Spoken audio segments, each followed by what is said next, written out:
bolehkah zakat digunakan untuk pembangunan masjid sebagai bagian dari jihad fisabilillah, asnaf fisabilillah? Maka hadirin yang dirahmati oleh Allah Subhanahu wa taala, tidak boleh Pak zakat digunakan untuk membangun masjid, untuk membangun gedung TPQ, untuk membangun apa Pak? Itu tidak boleh, karena yang dimaksud fisabilillah di sini adalah orang yang berperang di jalan Allah Subhanahu wa taala. Maka hadirin yang dirahmati oleh Allah Subhanahu wa taala, dalam kitab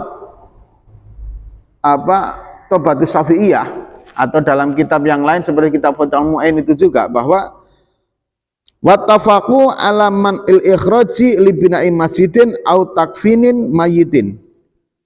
Zakat ini tidak diperbolehkan digunakan untuk membangun masjid atau untuk membeli kafan jenazah, itu tidak boleh.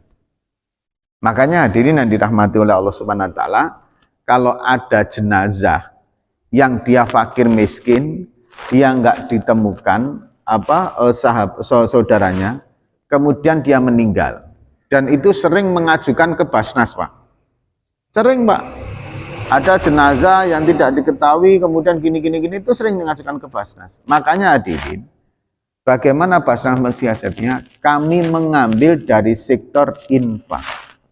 Jadi kami mengambil dari sektor infak, kita berikan untuk memberikan kain itu. Kalau dari dana zakat nggak boleh Pak. Zakat ini hanya digunakan untuk pelakunya. Kalau fisabilillah, ya orang yang berjihad di jalan Allah. Tapi hadirin, dalam fikih kontemporer mulai saat ini ada juga Pak, fisabilillah itu boleh digunakan untuk membangun pondok itu. Tapi alam bisawab itu mungkin fikih sekarang ya, fikih kontemporer.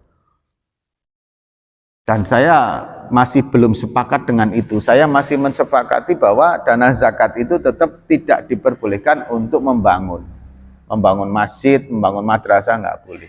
Tapi kalau diberikan kepada pelakunya malah boleh.